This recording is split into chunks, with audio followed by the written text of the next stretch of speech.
On your Canva homepage, go to the menu, click on Apps, scroll up and click on Mockups. I need a packaging mockup, so I'll click on Packaging and click on Cosmetics. So there are lots of mockups we could use. So I'll choose this one that has the coconut. Click on Select my image, click on Select, and it has been uploaded, so I'll adjust it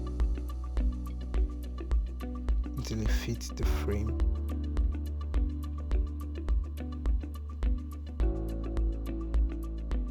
When I'm done, I scroll up and click on Save, and then click on Save Mockup.